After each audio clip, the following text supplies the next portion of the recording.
He pulled the scalpel out of the patient's chest cavity, turned around, and drove it straight into the nurse standing beside him.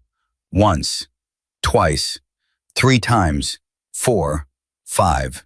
Dr. Richard Caldwell, the most powerful man in that hospital, stabbed Emily Parker 5 times in the middle of an open-heart surgery while the patient still lay bleeding on the table. He did it in front of 6 witnesses. He did it under surgical lights bright enough to expose every drop of blood. And he did it without knowing one thing. One simple, devastating thing. The woman he just tried to murder? Her husband owned every square inch of that hospital. Every wall, every floor, every chair Caldwell ever sat in. And right now that husband was watching everything on a security camera feed from the parking lot outside. If this story doesn't make your blood boil, nothing will. I want you to stay with me all the way to the end, because what happens next is something you will not see coming.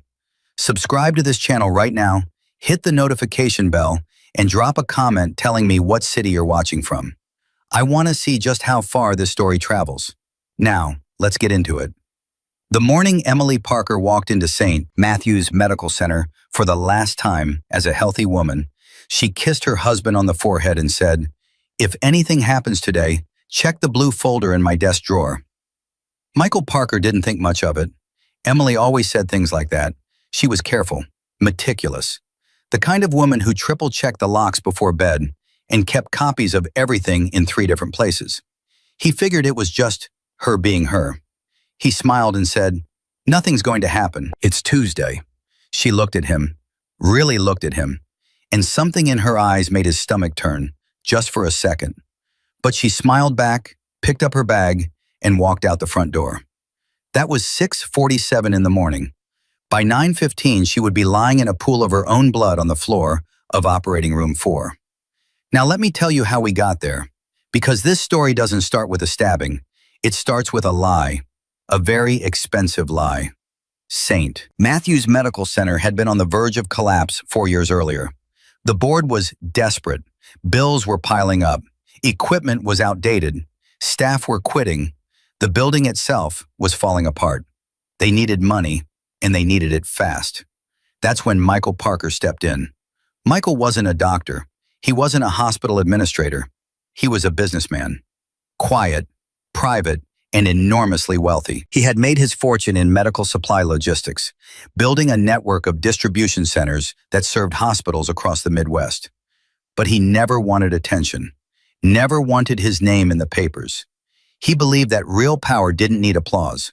So when he invested $37 million into St. Matthew's, he did it through a holding company. No press conferences, no ribbon cuttings, no interviews. The board knew. His lawyers knew.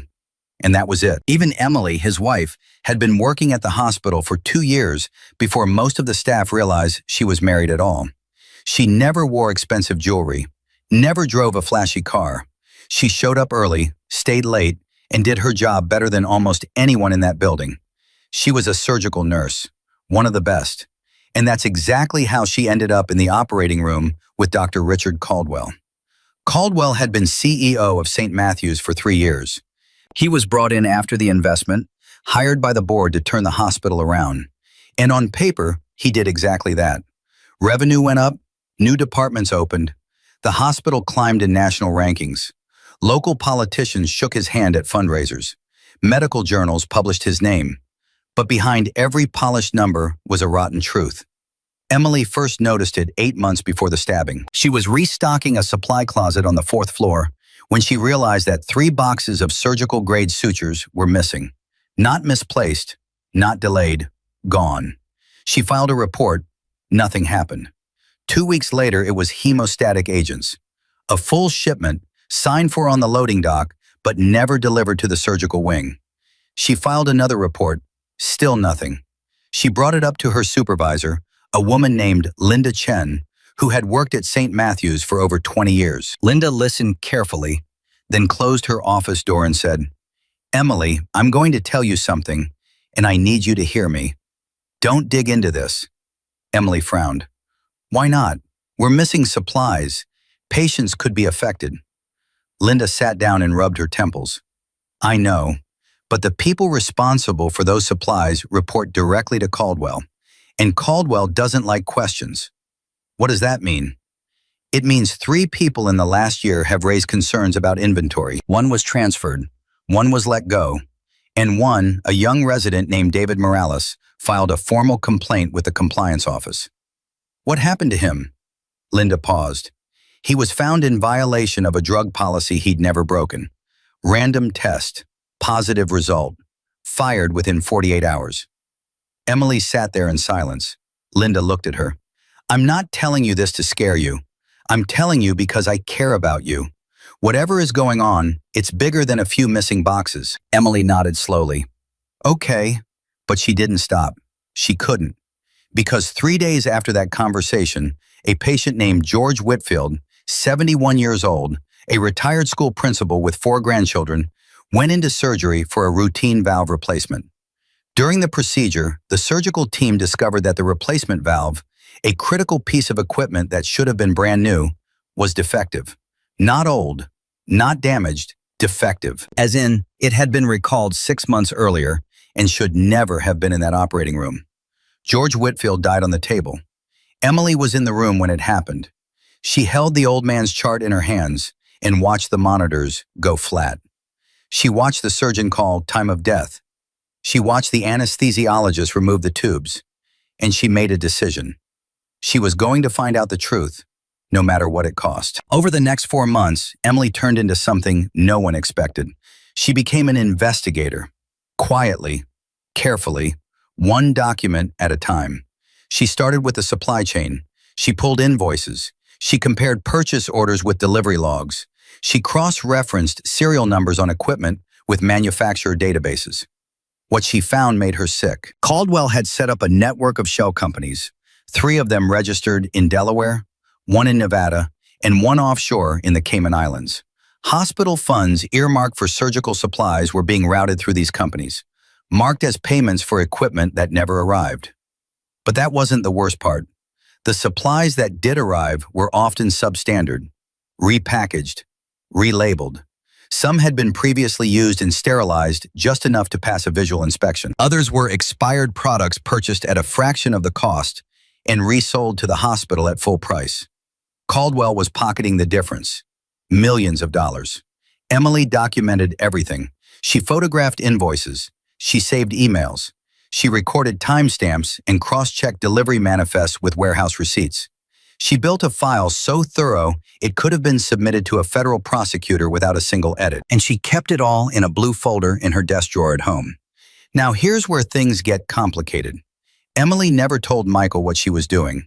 Not because she didn't trust him. She trusted him with her life. But she knew that if Michael found out what Caldwell was doing, he wouldn't go through the proper channels. He would burn the whole thing down overnight. And Emily didn't want that. She wanted justice.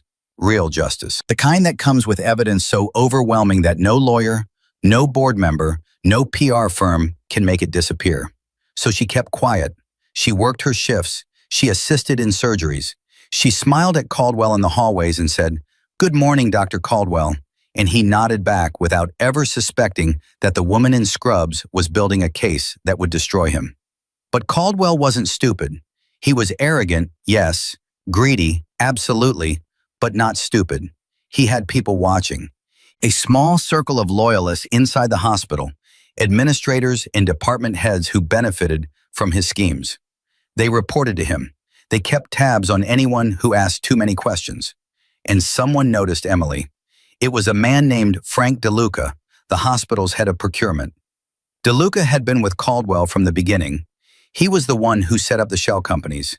He was the one who forged the delivery receipts. And he was the one who walked into Caldwell's office on a Monday afternoon and said, "We have a problem." Caldwell didn't look up from his desk. What kind of problem? Emily Parker, the surgical nurse on the 4th floor. Now Caldwell looked up. What about her? DeLuca sat down. She's been pulling invoices, requesting copies of purchase orders. She accessed the equipment tracking database twice last week using another nurse's login. Caldwell's jaw tightened. How long? Weeks, maybe longer. Does she have anything? DeLuca hesitated. I don't know. but she's not being casual about it. She's being systematic. Caldwell leaned back in his chair. He stared at the ceiling for a long time. Then he said, "Who is she?" "Just a nurse. Been here a few years. Good record. No complaints." "Married?" "Yeah, some guy named Michael. Nobody special." Caldwell almost laughed. "A nurse playing detective. Handle it." DeLuca shifted in his seat. "How?" "The usual way. Find a reason to let her go." "Performance review. Policy violation. I don't care. Just make it clean." DeLuca nodded and stood up to leave, but then Caldwell stopped him. "Wait." DeLuca turned around. Caldwell's voice dropped. "Actually, don't fire her yet. Let her keep digging. I want to know exactly what she has and who she's sharing it with." "And then?" Caldwell smiled. It was a cold smile, the kind of smile that doesn't reach the eyes. "And then we bury it, all of it." That was 3 weeks before the surgery. During those 3 weeks, Caldwell watched Emily like a hawk. He had her email monitored. He had security check her badge swipes. He even had someone go through her locker. They didn't find the blue folder. Because Emily never brought it to the hospital, she was too smart for that. But they found something else. On a Wednesday afternoon, DeLuca intercepted an email Emily had sent to an address outside the hospital's network. It was encrypted, but DeLuca's IT contact managed to partially decode it. The message contained references to financial discrepancies, diverted supply shipments, and a name. Caldwell's name. When DeLuca showed him the email, Caldwell didn't speak for a full minute. He just sat there, reading it over and over, his face turning a shade of red that DeLuca had never seen before. Finally, Caldwell said, "Who did she send this to?" "We couldn't trace the recipient. The encryption is too strong." "A lawyer?" "Possibly, or law enforcement." Caldwell stood up so fast, his chair rolled back and hit the wall. "She's trying to bring me down." DeLuca said nothing. Caldwell paced the room, back and forth, back and forth. His breathing was heavy, his fists were clenched, and then he stopped and said something that made DeLuca's blood go cold. "She's on my surgical team Thursday morning." DeLuca stared at him. "Richard, what are you thinking?" "I'm thinking she made a mistake, a fatal mistake. She picked a fight with the wrong man." "Richard, listen to me. Whatever you're planning, don't. We can handle this another way." Caldwell turned to him. "Can we?" "She's already sent something out. We don't know who has it. We don't know what they know. If this goes public, it's not just me, it's you. It's everyone." DeLuca swallowed hard. "So what do you want to do?" Caldwell walked to the window and looked out over the city. Accidents happen in operating rooms every day. A slip of the hand, a momentary lapse. Tragic, but not unheard of. DeLuca felt his knees go weak. "You can't be serious." "I've never been more serious in my life." "That's murder, Richard." Caldwell turned around. "No, that's survival." Thursday morning came. Emily arrived at the hospital at 6:30. She changed into her scrubs, checked her assignments, and headed to operating room 4 for a coronary bypass scheduled at 8. The patient was a 58-year-old man named Robert Jennings, father of 3, retired firefighter, the kind of man who spent his weekends coaching Little League and grilling burgers for the neighbors. The surgical team assembled. 2 assisting surgeons, Dr. Amy Tran and Dr. Kevin Owens, an anesthesiologist, Dr. Nina Vasquez, 2 other nurses, Janet Hill and Marcus Webb, and at the head of the table, Dr. Richard Caldwell. He walked in at 7:55, gloved and gowned, looking like every other surgeon on every other morning. But Emily noticed something immediately. His eyes were different, harder, focused but not on the surgery. He looked at her for just a second too long. Emily's hands went cold. She told herself it was nothing. Just nerves. Just the weight of what she had been carrying for months. The surgery began at 8:07. For the first 40 minutes, everything was textbook. Caldwell worked with his usual precision. He called for instruments calmly. He directed the team efficiently. The patient's vitals were stable. Then, at 8:49, Caldwell asked for a fresh scalpel. Emily handed it to him. He took it, paused, looked at her, and in front of 6 people, under the full glare of surgical lights, with a patient's chest still open on the table, Doctor Richard Caldwell turned and drove that scalpel into Emily Parker's abdomen. She gasped. Her hands flew to her stomach. Blood bloomed through her scrubs like ink through water. He pulled the scalpel out and stabbed again, and again, and again, and again, 5 times. Dr. Tran screamed. Marcus Webb lunged forward and grabbed Caldwell's arm. Dr. Owens hit the emergency alarm. Janet Hill dropped to the floor beside Emily, pressing her hands against the wounds, blood soaking through her gloves in seconds. Caldwell stood there, scalpel still in his hand, breathing hard. He looked down at Emily on the floor and said, "You should have minded your own business." Then Marcus tackled him to the ground. The operating room erupted into chaos. Alarms blaring, voices shouting, the patient on the table, still under anesthesia, still with his chest open, still alive but abandoned. Dr. Vasquez made a split-second decision. She called in the backup surgical team through the intercom while keeping the patient sedated and stable. Dr. Tran took over the operation with shaking hands. Emily was carried out on a gurney, leaving a trail of blood from operating room 4 all the way to the elevator. She was conscious, barely. Her lips were moving, but no sound came out. Janet leaned close. "Emily, stay with me. Stay with me." Emily's eyes fluttered. She grabbed Janet's wrist with a grip that was fading fast and whispered one sentence. "Blue folder, my desk, at home." Then her eyes closed. 7 minutes later, she was in the ICU. 2 surgeons worked on her for 3 hours and 41 minutes. She had lacerations to her liver, a punctured intestine, and massive internal bleeding. Her heart stopped once on the table. They brought her back. Meanwhile, down in the hospital lobby, something else was happening, something no one expected. A black sedan pulled up to the emergency entrance. The driver's side door opened, and Michael Parker stepped out. He was calm. That was the first thing people noticed. Not frantic, not screaming. Calm in a way that was almost more terrifying than rage. He walked through the doors, past the security desk, past the waiting area, and straight to the reception nurse. "My wife is Emily Parker. She was just brought in." The nurse looked at her screen. "Sir, she's in surgery right now. Are you family?" "I'm her husband." "Okay, Mr. Parker, if you could have a seat in the waiting area, someone will come talk to you as soon as possible." Michael didn't sit down. He stood there, perfectly still, and said, "I'd also like to speak to the chairman of the board." The nurse blinked. "I'm sorry?" "The chairman, Douglas Whitmore. Call him." "Sir, I can't just call the chairman of the board." Michael reached into his jacket pocket and placed a business card on the counter. The nurse looked down at it. Parker Holdings Group. Majority shareholder, St. Matthew's Medical Center. The color drained from her face. She picked up the phone. Within 15 minutes, Douglas Whitmore was standing in the lobby in a suit that looked like he had thrown it on in a panic. He approached Michael with his hand extended and a look of absolute confusion on his face.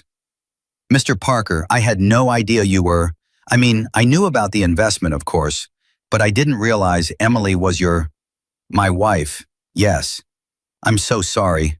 I just heard what happened. This is unprecedented." Michael looked at him. "Where is Caldwell?" "Security has him in a holding room on the 2nd floor. The police have been called." "Good. I want to see the security footage from operating room 4. Whitmore hesitated. "Mr. Parker, I'm not sure that's..." "Douglas." Michael's voice was quiet, but it carried a weight that made Whitmore stop mid-sentence. "I own this hospital. I want to see the footage. Now." 20 minutes later, Michael sat in the security office and watched the footage. He watched Caldwell take the scalpel from Emily's hand. He watched him pause. He watched him turn. He watched him stab his wife 5 times while she stood there, defenseless, trying to help save a man's life. Michael didn't say a word. He didn't flinch. He didn't cry. He watched it twice. Then he stood up, straightened his jacket, and said, "I want an emergency board meeting. Tonight. Every member, no exceptions." Whitmore stammered, "Tonight? Some of them are out of town. I don't know if..." "Then get them on video. I don't care how, but every single board member will be in that room or on that screen by 8 o'clock tonight. Are we clear?" "Yes, sir." Michael walked out of the security office and down the hallway toward the ICU. His footsteps echoed in the silence. Nurses stepped aside. Doctors averted their eyes, because they could see it now. This was not just a worried husband. This was a man who had just watched someone try to kill the woman he loved, and he was not going to let a single person in that building sleep until every last truth was dragged into the light. He reached the ICU doors, and a surgeon came out, still in blood-stained scrubs. "Mr. Parker? How is she?" The surgeon exhaled slowly. "She's alive, but the next 12 hours are critical. The damage was extensive. We've repaired what we can, but there's a significant risk of complications. Internal infection, organ failure. We're monitoring her closely." Michael nodded. "Can I see her?" Briefly, she's sedated. He walked into the room. Emily lay on the bed, connected to a dozen machines. Her face was pale. Her breathing was shallow. A thin tube ran from her arm to a bag of blood hanging above her. Michael pulled a chair beside the bed and sat down. He took her hand in both of his, and for the first time since he arrived, his composure cracked. A single tear rolled down his face. He leaned close to her ear and whispered, "I found the folder, Em. I found everything. And I promise you, when you open your eyes, the world is going to be different. He's done. It's over." Her heart monitor beeped steadily. But somewhere in the building, in a locked room on the second floor, Richard Caldwell sat with blood still on his hands, staring at the wall, and realizing for the first time in his life that he had made a mistake he could not talk his way out of. Because the woman he tried to silence had already spoken, and the man coming for him owned everything. 8 o'clock came faster than anyone expected. Michael Parker had not moved from Emily's bedside for nearly 4 hours. He sat in that hard plastic chair with her hand in his, watching the monitors, counting the beeps, listening to every breath she took like it might be her last. The doctors came in and out. They checked her vitals. They adjusted her IV.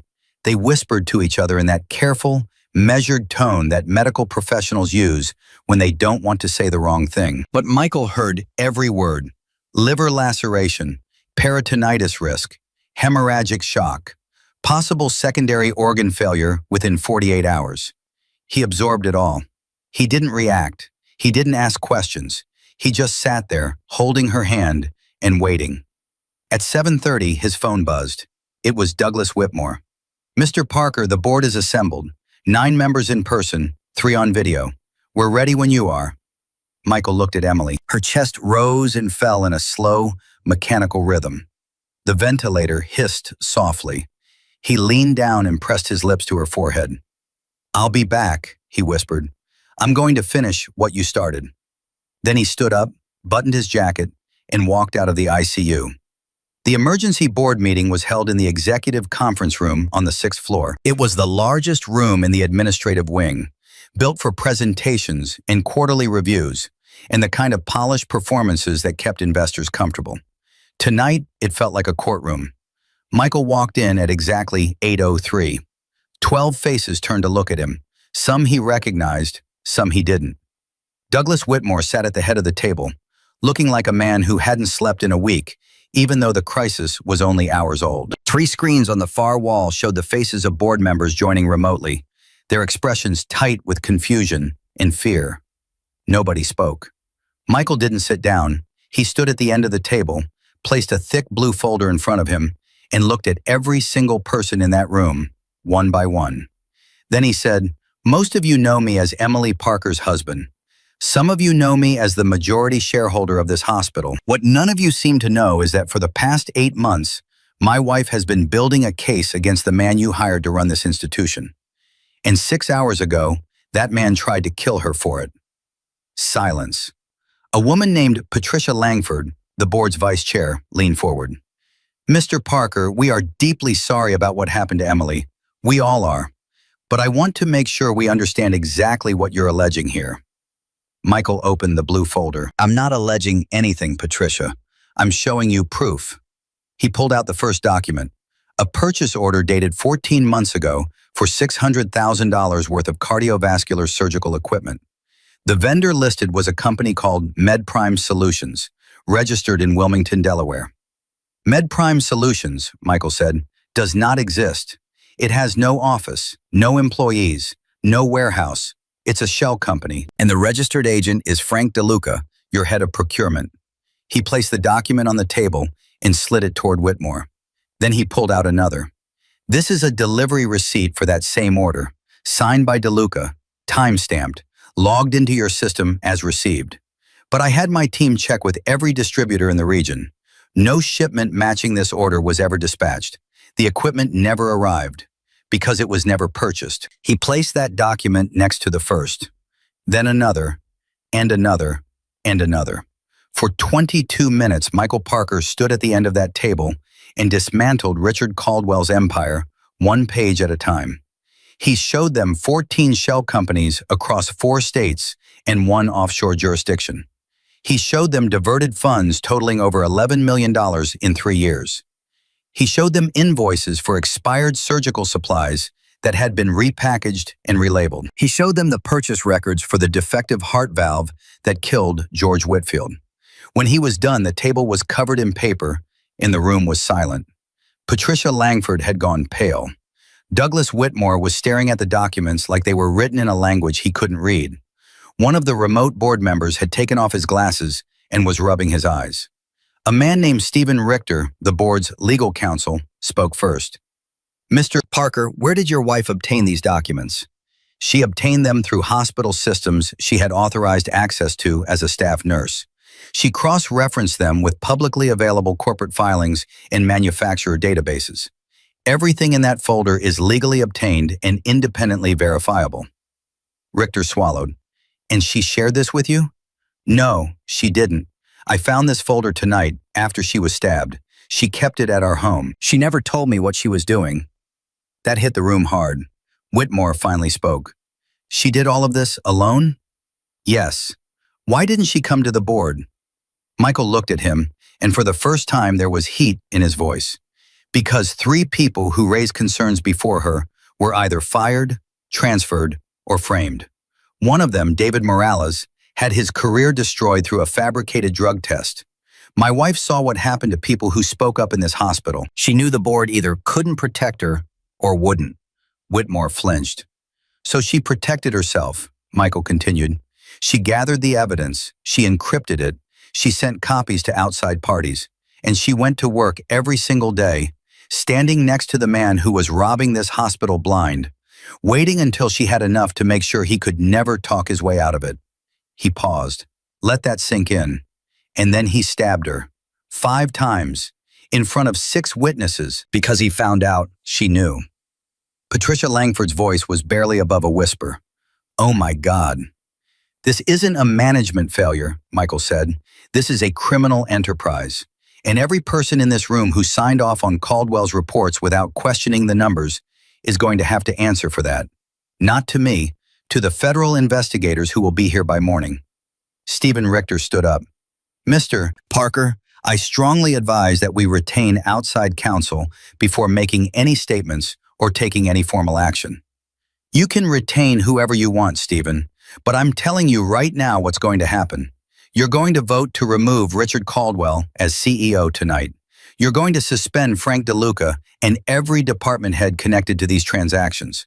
And you're going to issue a statement to law enforcement cooperating fully with their investigation. Richter opened his mouth to object. Michael cut him off.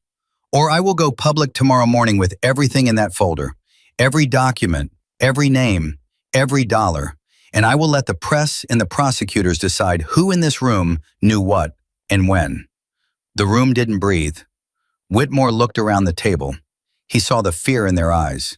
He saw board members who had rubber-stamped budgets without reading them. He saw executives who had ignored whispers because the numbers looked good. All in favor of removing Dr. Richard Caldwell as CEO, effective immediately. Every hand went up, every single one. It was 8:47 p.m. Richard Caldwell's reign at St. Matthew's Medical Center was over, but the night was far from finished. Downstairs on the 2nd floor, Caldwell sat in the security holding room with 2 officers from the Chicago Police Department standing outside the door. He had been there for hours. He had asked for a lawyer. He had demanded to speak to the board. He had insisted over and over that what happened in the operating room was an accident. My hand slipped, he told the officers. It was a high-pressure surgery. Complications arose. The nurse moved into my operating field. It was a tragic accident. The officers didn't respond. They had already seen the security footage. At 9:15, Detective Maria Santos arrived. She was a 20-year veteran of the CPD's Violent Crimes Unit, the kind of detective who had seen enough lies to recognize them before they finished forming. She walked into the holding room, sat down across from Caldwell, and placed a tablet on the table between them. "Dr. Caldwell, I'm Detective Santos. I'm going to show you something, and then I'm going to ask you some questions." She pressed play. The footage was crystal clear. 8 cameras covered Operating Room 4 from multiple angles. The video showed Caldwell receiving the scalpel from Emily. It showed him pause. It showed him turn his body away from the patient. It showed him look directly at Emily. And it showed him drive the blade into her abdomen with deliberate, controlled force. 5 times. There was no slip, no accident, no sudden movement. It was methodical. Santos let the video play to the end, then paused it. She looked at Caldwell. "Your hand slipped?" Caldwell said nothing. 5 times? Still nothing. "Dr. Caldwell, I've been doing this job for 20 years. I've interviewed men who killed their wives, their partners, their business associates. I've heard every excuse in the book, but I have never, in my entire career, seen someone attempt murder in front of 6 witnesses in a room full of cameras during an active surgery on an unconscious patient." Caldwell's lawyer, a sharp-faced man named Martin Hale, who had arrived 30 minutes earlier, leaned forward. "My client has nothing further to say at this time." Santos didn't blink. "That's fine. He doesn't need to say anything. The video says it all. But I want your client to know something." She leaned closer. "We've already executed a search warrant on his office. We found a second set of books. We found communications between him and Frank DeLuca discussing a nurse named Emily Parker. And we found a text message sent at 6:14 this morning from your client's phone to DeLuca's phone that reads, and I quote, 'It happens today. No more loose ends.'" Caldwell's face went white. Hale turned to his client. "Richard, don't say a word." But Caldwell was already unraveling. His hands were shaking. His composure, the one thing that had carried him through years of deception, was crumbling in real time. Santos stood up. "Dr. Richard Caldwell, you are under arrest for the attempted murder of Emily Parker. You are also being placed on hold pending federal charges of fraud, embezzlement, and conspiracy. You have the right to remain silent." She read him his full rights. Caldwell sat motionless, staring at the table, as handcuffs were placed on his wrists. They walked him out through the hospital's back corridor, but word had already spread. Staff lined the hallway, nurses, doctors, orderlies, technicians. They stood in silence and watched as the man who had ruled their hospital like a personal kingdom was led away in handcuffs, head down, shoulders slumped, finished. Nobody said a word. Nobody had to. While Caldwell was being processed, something else was happening across town that would blow the case wide open. At 10:45 p.m., FBI Special Agent Diane Kowalski received a phone call from an attorney representing an anonymous source. The attorney stated that his client had received encrypted files from a nurse at St. Matthew's Medical Center approximately 3 weeks prior. The files contained detailed evidence of a multi-million-dollar fraud scheme involving the hospital's CEO. The anonymous source was Emily Parker's backup plan. She had sent copies of everything to a former colleague who had left St. Matthew's 2 years earlier, a woman named Rachel Torres, who now worked at a hospital oversight nonprofit in Washington, D.C. Rachel had been holding the files, waiting for Emily's signal to release them. When Rachel saw the news about the stabbing, she didn't wait for a signal. She called her lawyer, and her lawyer called the FBI. By midnight, a federal investigation was officially opened. Back at the hospital, Michael Parker sat in the ICU waiting room with a cup of coffee he hadn't touched. His phone had been ringing nonstop. Reporters, board members, hospital attorneys, old friends who had seen the story breaking on the late news. He ignored all of them. The only thing he was waiting for was the door to open and a doctor to tell him Emily was going to live. At 12:22 a.m., that door opened. Dr. Samuel Reeves, the trauma surgeon who had operated on Emily, walked out looking like he had aged 10 years in a single day. His scrubs were fresh, but his face carried the weight of everything that had happened. "Mr. Parker," Michael stood up. "Tell me." Reeves took a breath. "She's stable. For now. We had to go back in to address a secondary bleed near her liver. We've controlled it, but her body has been through significant trauma. The next 24 to 48 hours are going to tell us a lot." "Is she going to make it?" Reeves paused. He was a man who had delivered thousands of prognoses in his career. He knew better than to make promises, but he also knew what Michael needed to hear. "She's a fighter, Mr. Parker. Everything I've seen tonight tells me she's not ready to give up. But I need you to understand that the road ahead is going to be long and difficult." Michael nodded slowly. "Can I sit with her?" "Yes, stay as long as you need." Michael walked back into Emily's room. The machines beeped. The ventilator hissed. She looked smaller somehow, lying there connected to all those tubes and wires. Like the weight of what she had carried for months had finally caught up to her body. He sat down in the chair beside her and took her hand again. "Rachel got the files to the FBI," he said quietly, even though he knew she couldn't hear him. "They've opened a federal case. Caldwell's been arrested. The board removed him tonight. Every single vote." He squeezed her hand. "You did it, Em. You actually did it.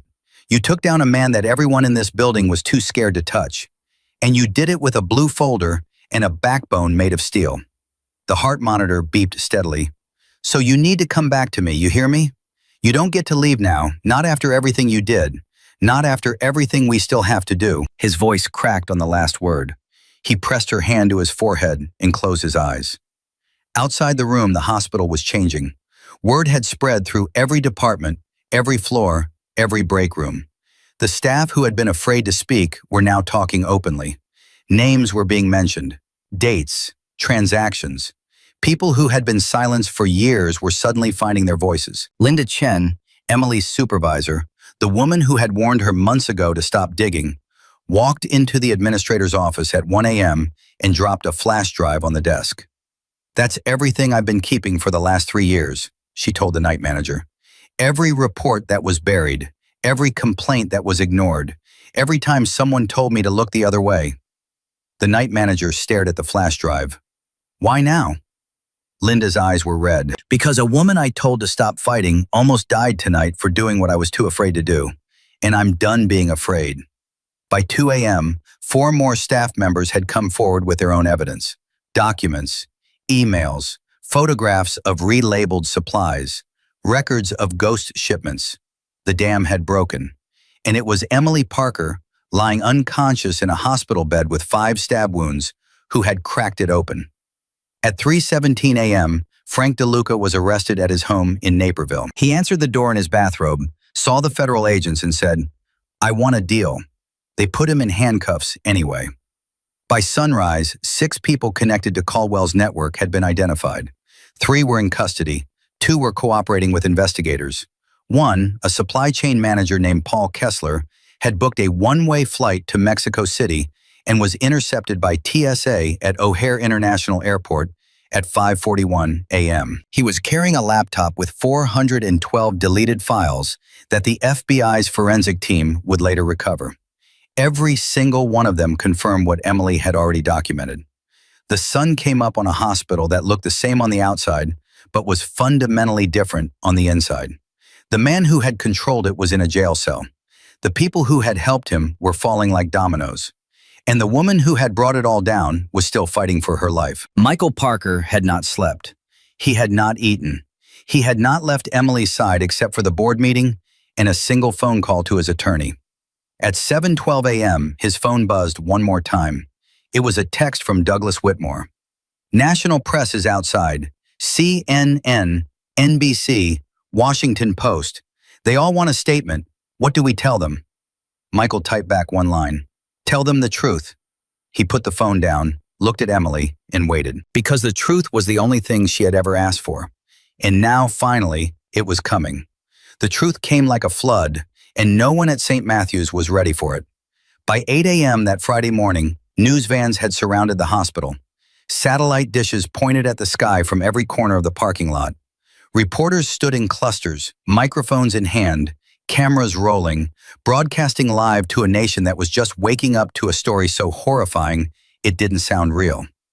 A hospital CEO, a surgical nurse, 5 stab wounds, a multi-million-dollar fraud, and a husband who owned the whole building. Inside, the hospital was trying to function. Patients still needed care. Surgeries were still scheduled.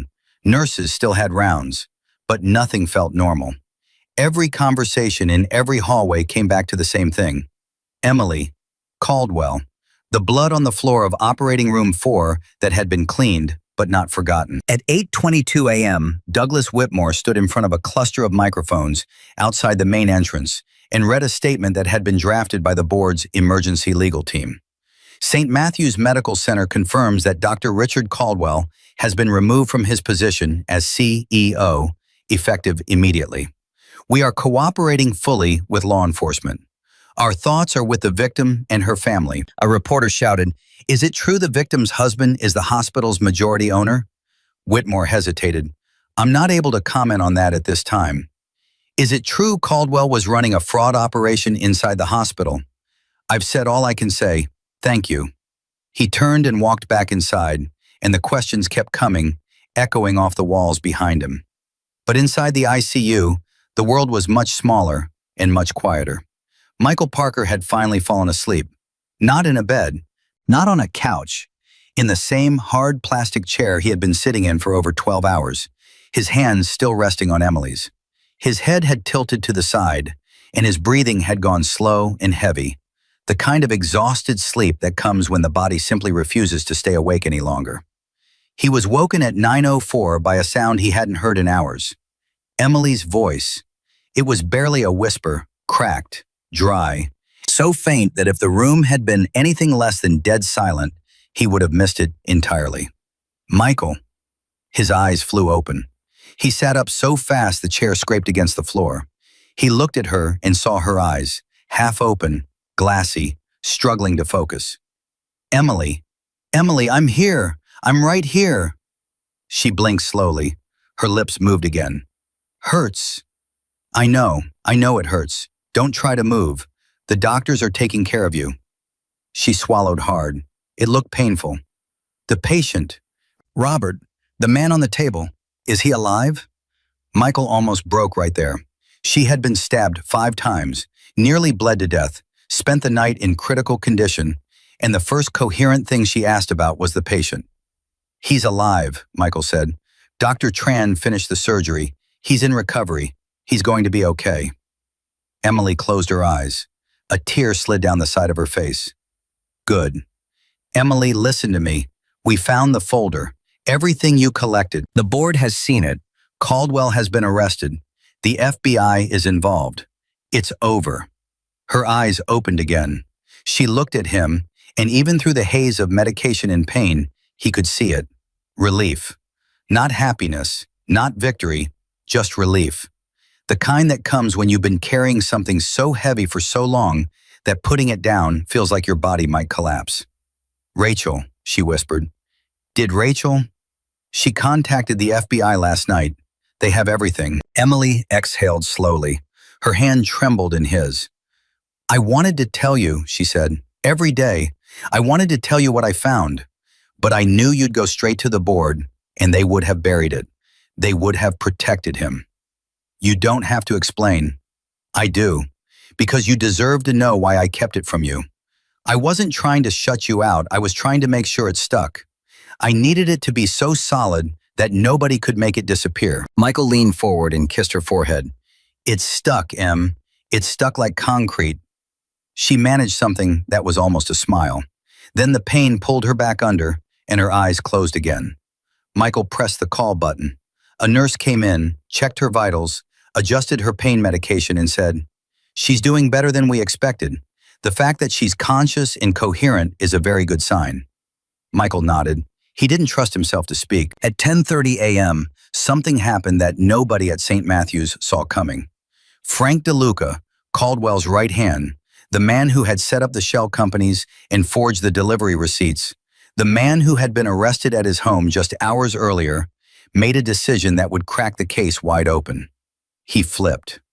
In a gray interrogation room at the FBI's Chicago field office, DeLuca sat across from Special Agent Diane Kowalski and two federal prosecutors. His lawyer, a nervous man named Craig Berman, sat beside him with a legal pad full of notes he hadn't looked at once. DeLuca was talking, and once he started, he didn't stop. "It was Caldwell's operation from day one," he said. "He came to me 6 months after he was hired, said he had a way to generate extra revenue. I thought he meant consulting fees, side deals, the kind of gray area stuff that happens at every hospital." Kowalski didn't react. "Go on." "But it wasn't gray, it was black. He wanted me to create vendor accounts that didn't exist, route purchase orders through them. The hospital pays the invoice, the money goes to the shell company, and Caldwell takes his cut." "What was your cut?" DeLuca looked at his lawyer. Berman nodded. 15%. Caldwell kept 60. The rest was spread around to keep people quiet. "Who else was involved?" "Paul Kessler in supply chain, Margaret Holloway in accounting, a guy named Vincent Pratt who handled the offshore transfers. And there was a doctor, Dr. James Whitaker, on the surgery board. He signed off on equipment requisitions that he knew were fake." Kowalski wrote the names down. "How much money are we talking about, total?" DeLuca rubbed his face with both hands. "Over 3 years? Somewhere between 11 and 14 million. I lost track. Caldwell handled the big numbers. And the supplies, the expired equipment, the defective valve that killed George Whitfield." DeLuca's face changed. His jaw tightened. His eyes dropped to the table. "That was Caldwell's call. He found a broker in Indiana who sold recalled and expired medical devices at 10 cents on the dollar. Caldwell had them repackaged with new labels and new expiration dates. I told him it was going to get someone killed. He said the odds were negligible." "A man died, Mr. DeLuca." "I know," his voice cracked. "I know he died, and I have to live with that. But I'm telling you everything now because I'm not going to prison for the rest of my life to protect a man who stabbed a woman in an operating room." Kowalski leaned back. "Tell me about Emily Parker." DeLuca took a breath. "She started asking questions about 8 months ago. Missing supplies, discrepancies in delivery logs. At first I thought she was just a thorough nurse doing her job, but then she started pulling invoices, accessing databases she shouldn't have been looking at. She was methodical, like she was building a legal case." "When did you tell Caldwell?" "About 3 weeks before the attack. I went to his office and told him she was digging. He said to let her keep going so he could find out what she had." "And then?" "Then we intercepted an email she sent, encrypted. We couldn't read all of it, but we got enough. She mentioned his name. She mentioned financial discrepancies. Caldwell lost it. I had never seen him like that. He was pacing, sweating, talking about loose ends." "Did he tell you what he planned to do?" DeLuca's voice dropped. "Not directly, not the specifics, but the night before the surgery he called me. It was late, maybe 11 p.m. He said, 'Tomorrow, it gets handled.' I asked him what that meant. He said, 'Don't worry about it. Just make sure the security footage from OR4 has a technical glitch in the morning.'" Kowalski's eyes narrowed. "He asked you to tamper with the security cameras?" "Yes." "Did you?" "I tried.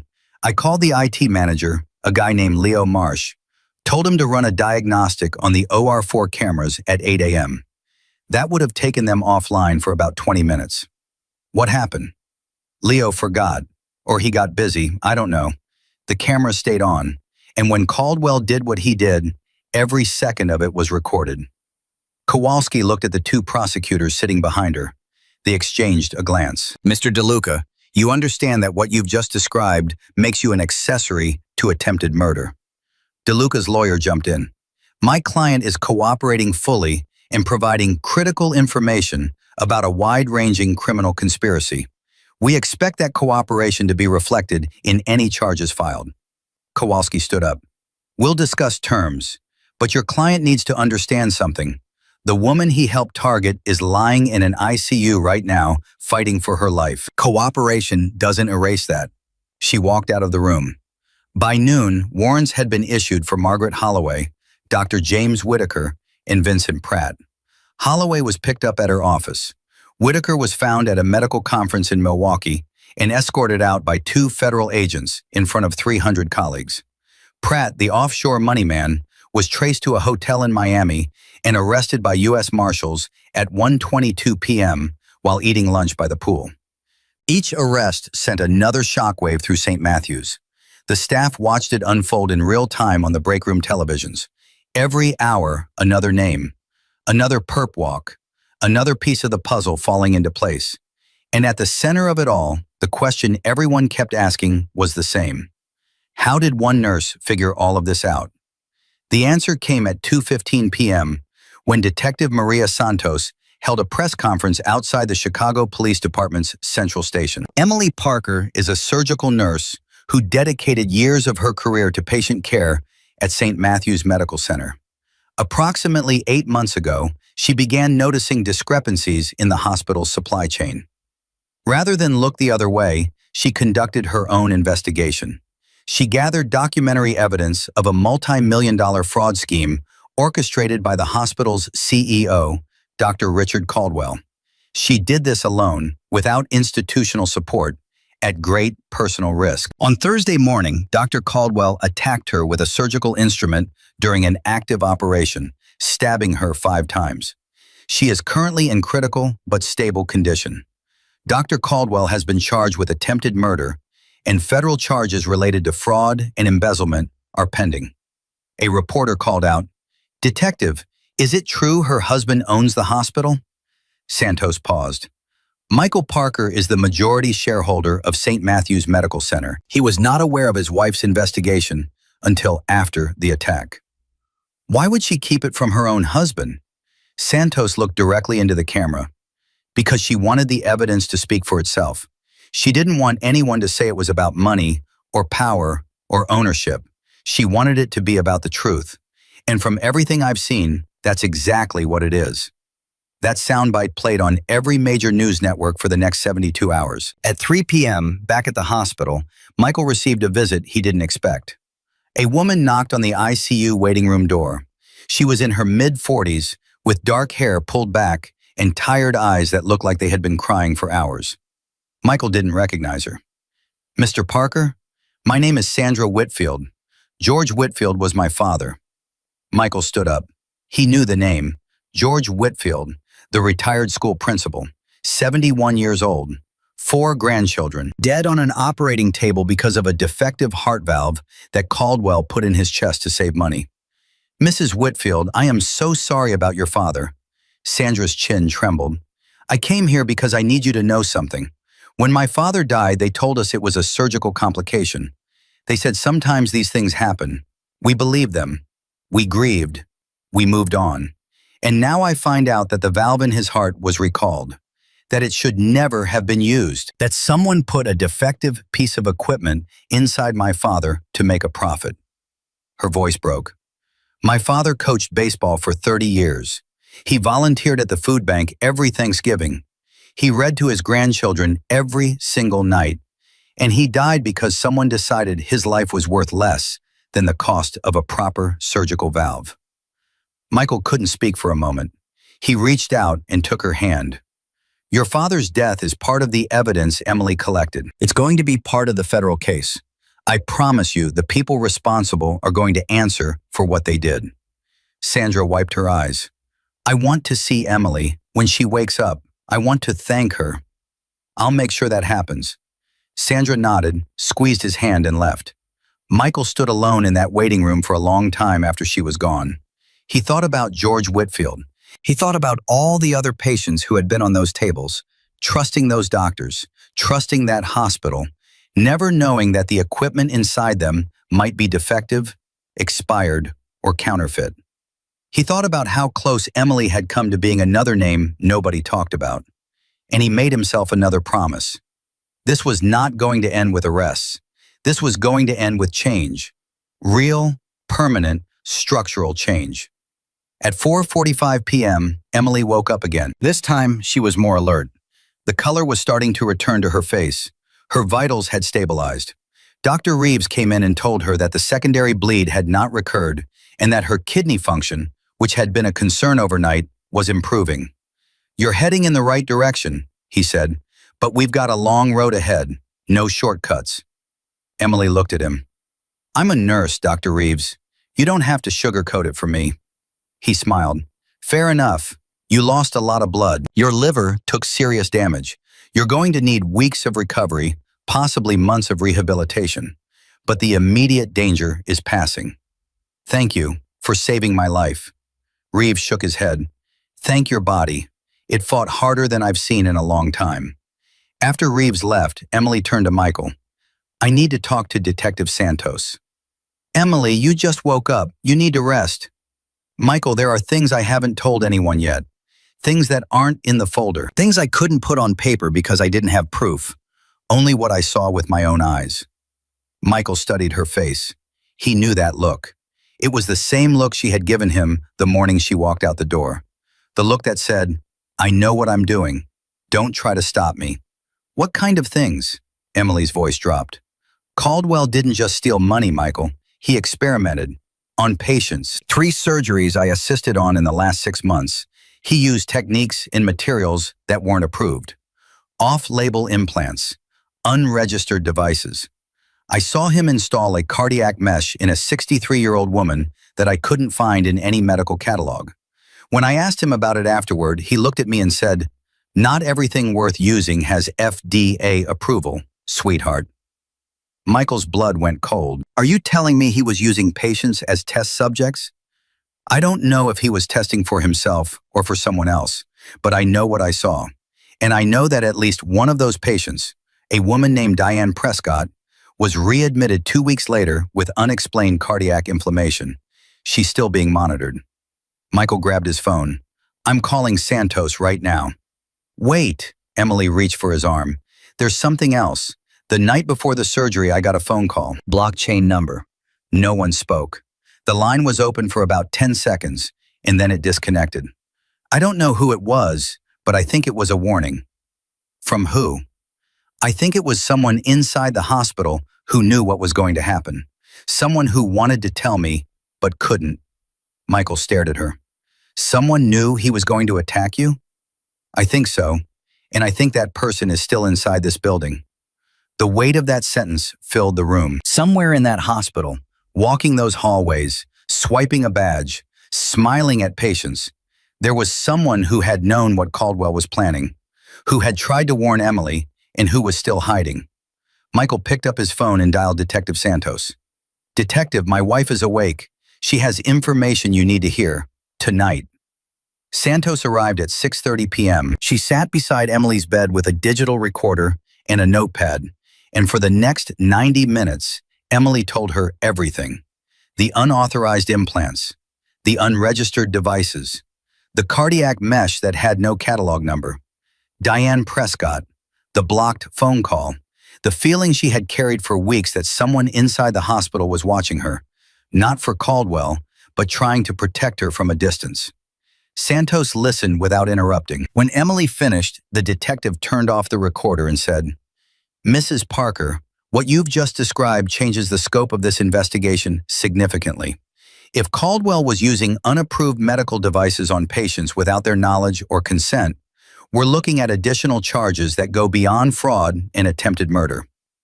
Emily nodded. I know.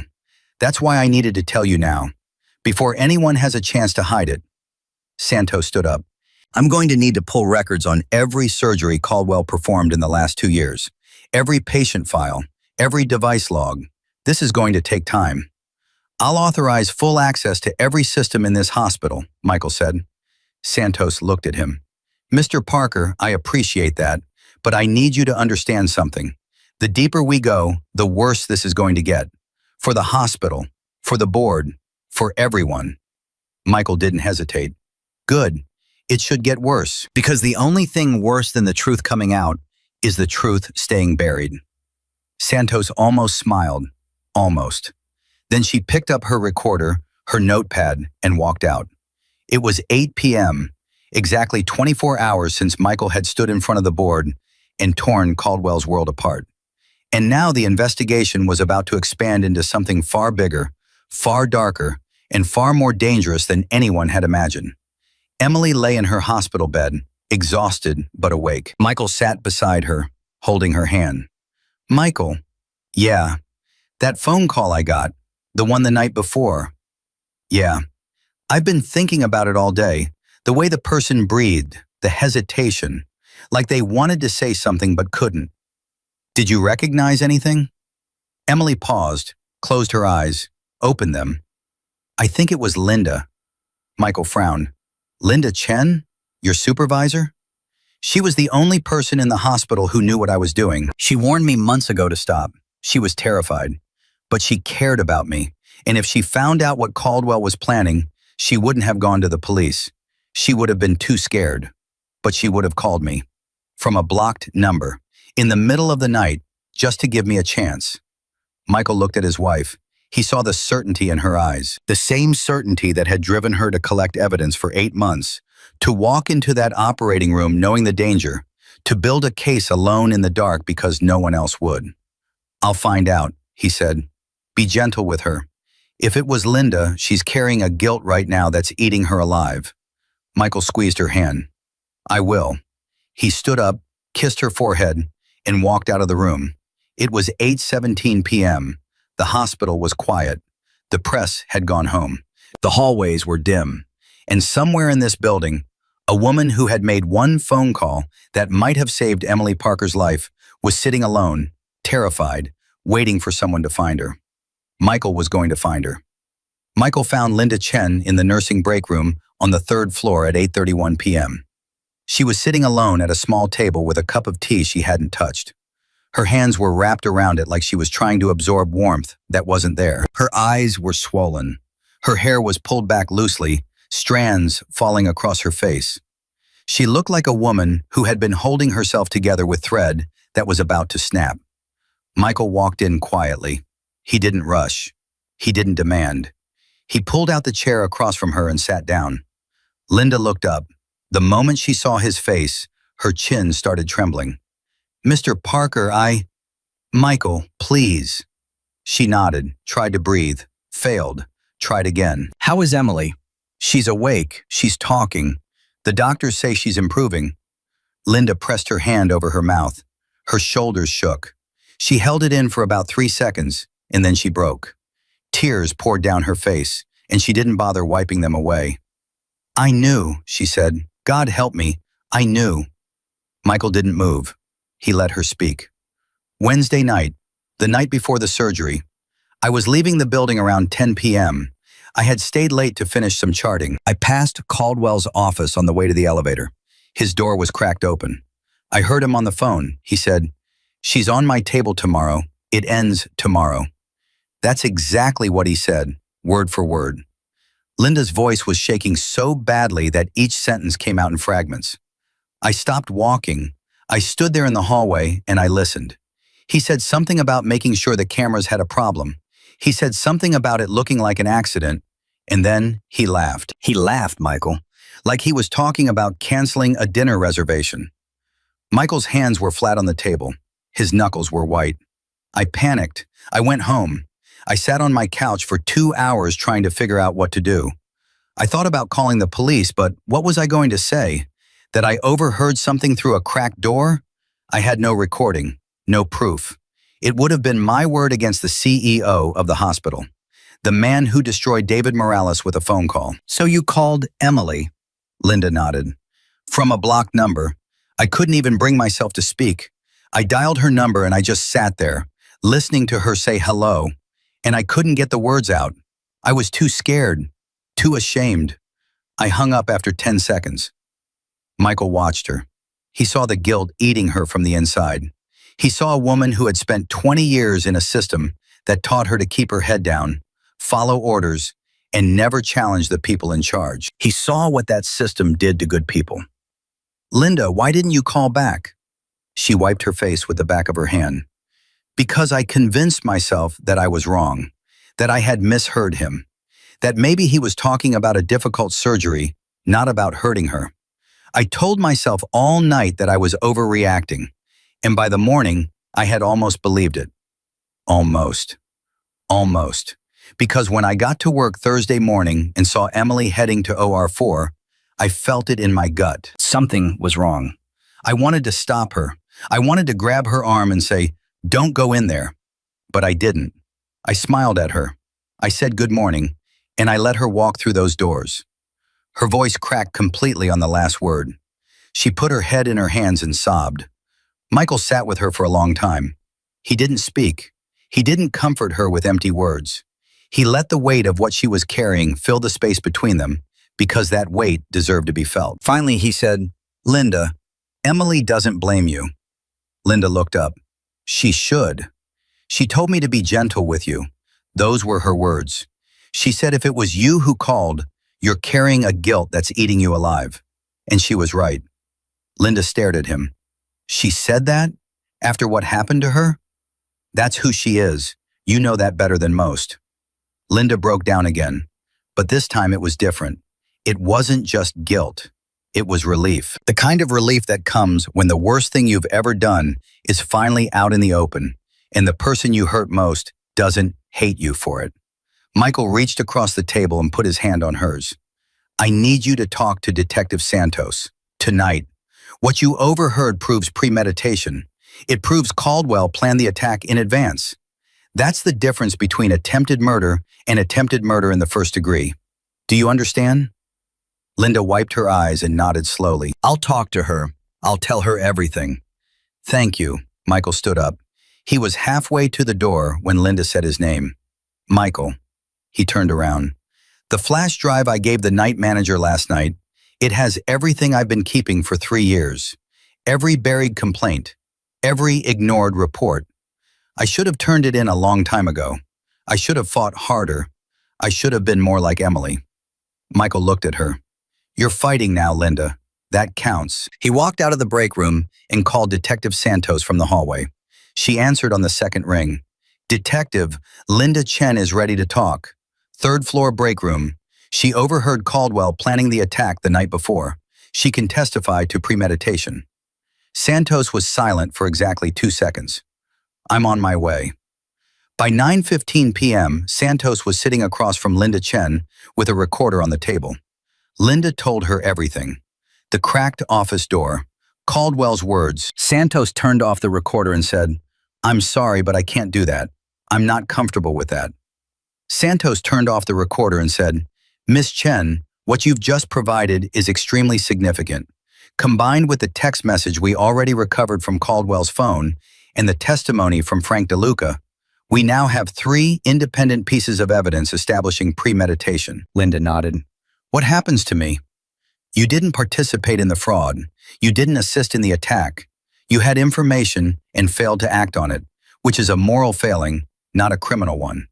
But I strongly recommend you retain a lawyer because you may be called as a witness in multiple proceedings." Linda exhaled.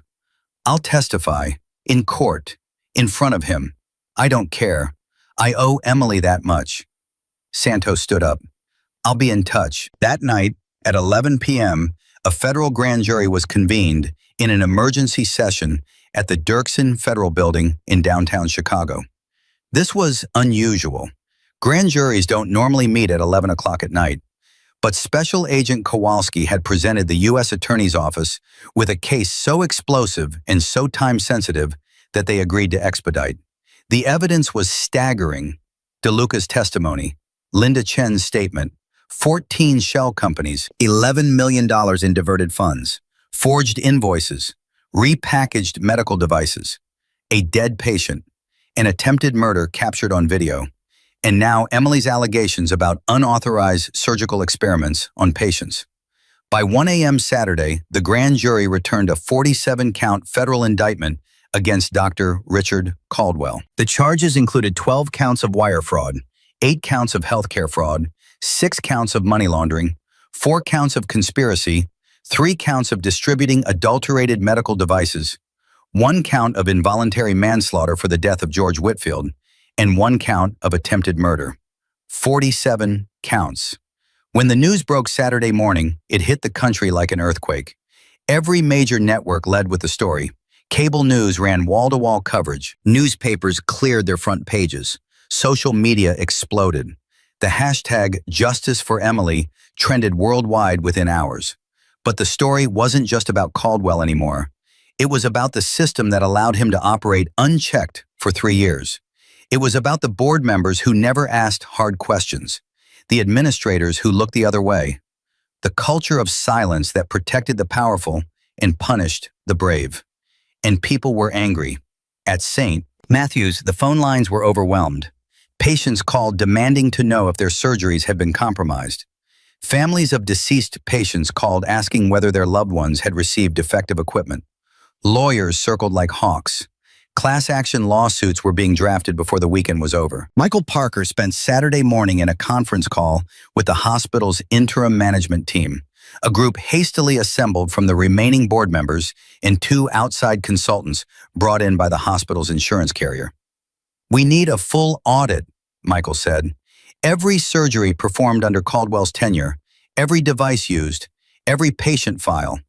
I want an independent medical review board brought in from outside Chicago. No one connected to this hospital touches the investigation." The interim chief medical officer, a surgeon named Dr. Helen Marsh, who had been on staff for 15 years and was known for her integrity, spoke up. "Mr. Parker, that's over 9,000 surgeries in 3 years. The cost of reviewing all of them will be enormous." "I don't care about the cost. I care about the patients. If even one more person was harmed by a defective device, we owe it to them to find out. And we owe it to them to tell them the truth." There was silence on the call. Then Dr. Marsh said, "I agree. I'll lead the review personally." By Saturday afternoon, FBI forensic accountants had taken over an entire floor of the hospital's administrative wing. They were combing through 3 years of financial records, cross-referencing every transaction with the shell company network DeLuca had described. The scope was massive. 14 fake companies, thousands of invoices, hundreds of purchase orders for equipment that either never existed or should never have been used. And then, at 4:22 p.m. on Saturday, they found something nobody expected. Buried in the offshore accounts linked to Caldwell's Cayman Islands shell company was a series of payments that didn't match any hospital transaction. They were smaller, regular, monthly, and they went to a single recipient, a biomedical research company called Novatech Innovations, registered in Zurich, Switzerland. Kowalski's team traced the payments back 18 months. Caldwell had been sending Novatech between $20,000 and $40,000 every month. In return, Novatech had been shipping small packages to a private mailbox in suburban Chicago. The packages were medical devices, unregistered, untested, unapproved by any regulatory body in the world. Emily was right. Caldwell wasn't just stealing money. He was running an underground clinical trial, using St. Matthew's patients as test subjects without their knowledge or consent. And someone in Switzerland was paying him to do it. When Kowalski called Michael with the update at 5 p.m., his response was one word. "Who?" "We don't know yet. Novatech is a shell within a shell. Swiss privacy laws make it extremely difficult to identify the beneficial owners. We've reached out to Swiss authorities through diplomatic channels, but it could take weeks. Weeks is too long. I understand your frustration, Mr. Parker, but we have to do this by the book. If we cut corners, the whole case could be compromised." Michael hung up the phone. He sat in the ICU waiting room and stared at the wall for a long time. Then he picked up his phone again and called someone else. His personal attorney, a man named Robert Calloway, who had handled Parker Holdings' legal affairs for over a decade.